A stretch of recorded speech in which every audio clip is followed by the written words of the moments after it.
Wow, pasilip sa goddess costume ng EDSI, grabe ang ganda, bagay na bagay sa kanilang dalawa.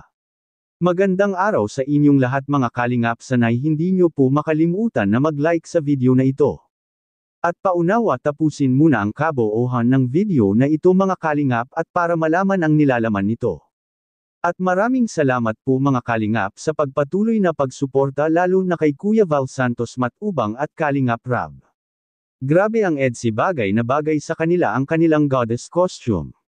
Pero bago yun mga kalingap ay atin munang pag-usapan mga kalingap ang mga nangyayari ngayon mga kalingap sa ALM Ball ng Team Kalingap. Sobrang excited na ang lahat ng mga viewers na makita ang mga costume ng mga love teams ng Team Kalingap. Isa rin sa inaabangan ng tambalan ng EDSI na kung saan mga kalingap ay napakaganda ng isinusuot ngayon ni VNC. At hindi lang naman kay VNC mga kalingap kundi pati na rin kay Carla at sa buong Kalingap Angels na nakadalaw, siguradong kaabang-abang ang mangyayari na ALM Ball, lalo pa at first time itong nangyari sa Team Kalingap na ang magkakaroon ng pagtipon-tipon sa pagitan ng mga models ng ALM at pati na ang mga Kalingap Angels at K-Boys mga kalingap.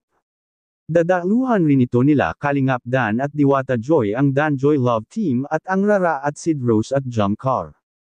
Ito ang kauna-unahang mangyayari sa buong ginagawa ni Kalingap Rab na magkasama-sama ang mga Kalingap Love Team sa isang serye or episode mga kalingap, at sa ALM Ball lang ito mangyayari. Kaya kaabang-abang talaga ang susunod na episode na ipalalabas ni Kalingap Rab sa lahat ng Love Teams. At kaya mas mag-e-expect ang karamihan na maging maganda itong ipalalabas ni Kalingap Rab bukas sa mga nagaganap na ALM Ball. Mabuti na lang at naging maayos rin ang lahat mga kalingap, dahil sa kanina nga lang ay mayroong nangyari na kaunting tampuhan dahil sa kumalat na balitang may nakaakbay anya kay VNC na ibang lalaki at hindi naman talaga ito umakbay mga kalingap. Sabi ng karamihang supporters ng EDSI na sisirain na anya ang lahat, wag lang anya ang tambalan ng EDSI dahil tiyak maraming magagalit.